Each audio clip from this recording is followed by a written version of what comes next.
y'all, it's Crafty Hope here, and welcome to my contribution for the 4 core challenge from Anna Salisbury. We needed to include a miniature, an animal, 2 arrows, and then share a picture of our finished product in our hands for scale. So my animal is this little plastic duck from some, I don't know, little toy things I found. I thought these were going to be my 2 arrows. They're not. We're going to get to that in a little bit. And I'm going to work, when she says miniature, she means less than 6 by 6 inches. And I'm working way smaller than that, y'all. I don't even know. This may be an inch and a half, maybe 2 inches by 2 inches, something like that. Yeah, maybe an inch and I don't know. I'm really bad at like eyeballing things like that.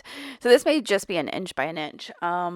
Trying to see if my finished product is on my desk. Anyway, I am using some tin. When I was thinking about small, I thought jewelry. I am a jewelry maker, and so I decided I would make a little Shadowbox pendant from an old cookie tin.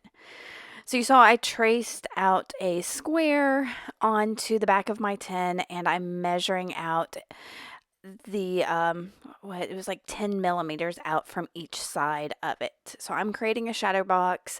The inner square is my center portion of it, and those outer lines are going to be the sides I bend up. So I measured out all of that, drew it on with just a Sharpie, and now I've got some tin snips that I'm going to cut all of that out with. Now, this video is going to jump around quite a bit, y'all. I apologize, but a lot of it's doing the same thing over and over, or doing something that's pretty self-explanatory that I don't think you need to see. So once I got the 10 millimeters on each side cut out, I am cutting out the inner corners there to make it easier to fold. So it's going to end up being like a big plus sign, just like that. And then I snip all of those sharp point corners there just a tiny, tiny bit, just so I don't have anything too pokey. And then I'm going to take a sanding block as well as files and steel wool and sand all of that tin down so there's nothing sharp. And I also used a little hammer in those very far corners to make sure they were flat. Now, y'all, this is my table vise. My husband gave it to me a while ago, and every time I say table vise, I want to sing table vise, and he doesn't get that. He's never seen the Sound of Music and no Edelweiss. Anyway, I used it to bend down 3 of the edges, but the 4th one, because it is so small, wouldn't bend. So I've just got some pliers here. These are just some straight chain nose pliers, and I'm slowly bending that up. But it went by a lot faster with the table vise. That was the first time I'd done that. I will be doing that in the future. It went by so quickly. Normally I just do it with the pliers. So now I've got some just rubbing alcohol and Q-tips, and I'm going to rub off all of that Sharpie that's on there. I kept it on there so that I could see my lines. And then I'm coming in with some files just again to go over those corners and anything else that might be sharp or pokey. I am so much about not having sharp and pokey things. I was trying to show you that 3 of my edges on that had decoration and 1 didn't, so I'm making that bottom edge that has, that edge that doesn't have any decoration on it, my bottom. So that's all I've shown you there. And now I have pulled out my black gesso and my little duck, and I'm trying to find something that the duck, because it's open on the bottom, can sit on, so I don't have to hold it with my hands. And I finally end up using a big paintbrush. Yep, fits perfect. So I'm going to paint my whole duck. I think I ended up doing, I don't know, 2 or 3 coats of this black gesso just to get it fully coated. Now there's my original arrows, which were grunge board, and I did a poor job of punching a hole in them for my original design. And I found I had these other arrows, which are, they were in the jewelry department, and they've got holes in the center, which makes them kind of weird for hanging. So I decided I was going to do something else with them, but they're kind of like game spinners, you know, with those holes in the middle, but they're not going to spin the way I use them. First thing I decided to do was go ahead and accent my duck. I've just got some gold acrylic paint that I'm going over super lightly with a brush. This challenge, if I didn't mention it yet, comes from Anna Salisbury. I will link to her below, and she does this beautifully, this accenting of texture and all of that. And there are other artists out there that do it, but Ina's quickly become one of my favorite artists. I love watching her work. So this is a really fun technique to get just a little tiny bit of paint on a brush and go over a surface that's been painted with some kind of other paint or something. It's great. I love it.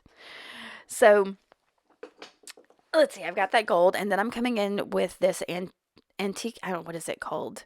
It's a art metallic wax from Prima Marketing, and it's called Lucky Clover.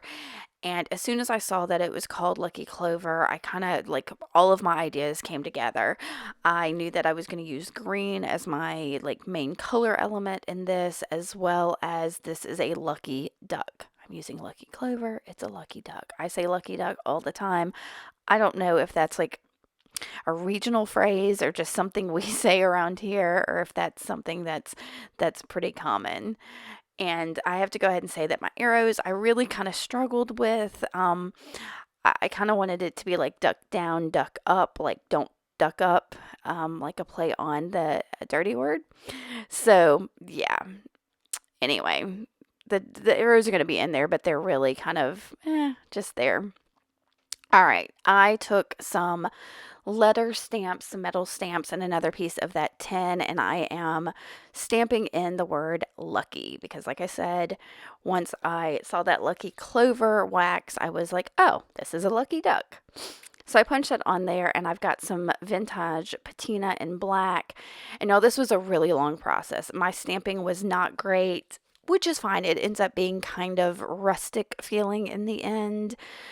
But I put the patina down in the letters that I stamped, and then I'm wiping them away as quickly as I can because if that patina stays on there, it's on there. Nothing but sanding will take that off. So I'm going to cut this short, but I do go over this a bit to get it just the way I kind of want it, where it can still be read. I had to even show it to my husband and be like, can you read what that says? And there it says lucky. So I'm going to go ahead and cut that down a little bit so it fits inside my little shadow box, just like that. And I'm keeping a little bit extra space at the top because I knew I wanted to punch holes to hang it. So, and again, even though that's going to be inside the shadow box, I am cutting those corners because I don't like pokey things. And I think I sand it too. I may not show you all that. All right, so here I come with my little arrows. I have grabbed some more vintage patina in emerald. Since I did that Lucky Clover, I'm going to use this emerald color and just paint those. Oh, and y'all, this was clogged. I didn't take the time to, I was so mad. I do not need that much patina to paint these tiny arrows. I was really upset at the waste of this. And wish I had something else to paint at the time, but I just was trying to get my arrows done. So, and I didn't care if these weren't painted completely well because they matched the inside of that box. I just wanted a little bit of contrast so that they can be seen in the end, which, yeah. So what I'm going to do to attach these is rivet them. I'm hoping you can see how I do this, but I put the arrows in there and I'm using my Sharpie again to mark where I want to punch the holes. I'm making sure that both arrows are going to be pointing up because like I said, I want it to be like, don't duck up. And then I've got that metal punch there that just punches a 1.5 millimeter hole, which is the same size as my rivets. And so I'm punching the hole on both sides. And then I'm going to go back to my table vise here in just a second. And I'm going to insert my rivets. These are nail head. Here they are. They are nail head rivets. So I'm going to insert that into my arrow and then into the hole in the box. And this is hard to see. And I put it just a little bit on the table vise. I will trim down that rivet and then use a hammer to flatten that trimmed side so that it will be inside my little shadow box. So I'm doing this on both sides. These are my two arrows. And so I'm just showing you one of them. And I did it on both sides. And so now I'm going to hang my lucky sign. I'm going to start by, again, punching holes So that's the same hole punch. It's a 1.5 millimeter. And I've got some, I believe that's 22 gauge gold wire. And I'll have links to some of these tools that I used below if you're interested in any of them. So now I'm trying to figure out how to figure out where those holes are going to go in my shadow box. So I realized, oh, I'll just lay it here on the box, duh, and hope I can see those marks. And I could. So I'll punch the holes there as well. Yeah. And y'all, I've got this little, I'll bring it in here in a second. I've got this little, it's a little bucket, a green bucket. You've seen it a couple times that I tend to use as it's a trash bucket that stays on my desk for little things like this. All right, so once those have been cut, I'm going to take that gold colored wire. I'm going to use 2 pieces of this and basically insert the wire into the front of my lucky sign and then fold both edges up so that they meet. Yeah, I was trying to decide how long I wanted to make it. So I fold them both up, and then I'm going to use pliers to kind of mash it down to make sure it's on there really good. And I'll do the same thing on the other side. I'm trying to remember if I show you or not that I do it. I guess I do. So here's my other piece of wire. I'll cut it down, insert it front to back, and hang this. Yeah.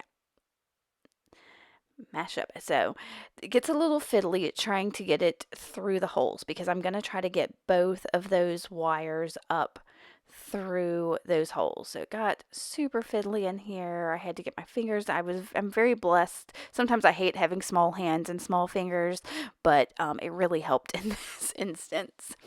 Now I could have also left that bottom flap that I had folded up open, and that would have given me a little more room. So if you've got bigger fingers, you might could do that to make it easier. So I finally got that up there.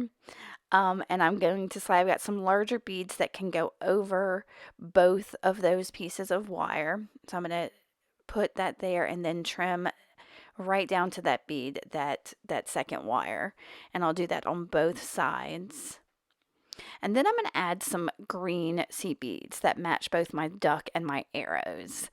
And I can't remember how many I added. It was like 12. Y'all, I don't know. It was enough that, and I'm kind of like got them on there and crisscrossed them to make sure they were the length that I wanted. But I made sure I had the same amount on both of those wire strands. Now I tried to think of other ways I could attach this that would only use one thing of wire, and it could have been done, but this worked out just fine for me. I should have gotten my bead mat. That would have made it easier. I wouldn't be chasing beads all over my craft mat, but it's okay.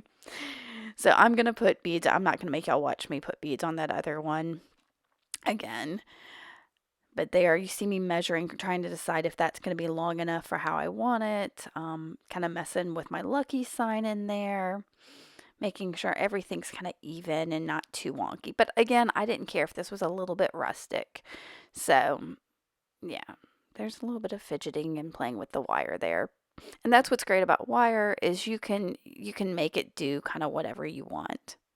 All right, so here's me adding beads on that second one. I've got that done. I'm going to create a wrap loop. I'm going to bend one of those wires, the shorter one, at a 90-degree angle from the other one, and then bend the longer one straight up.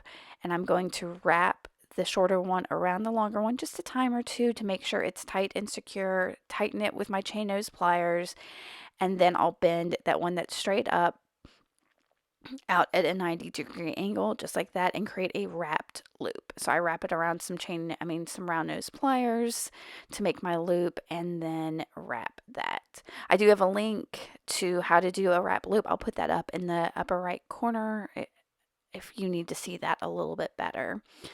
And then I trimmed that and secured my little tail in there.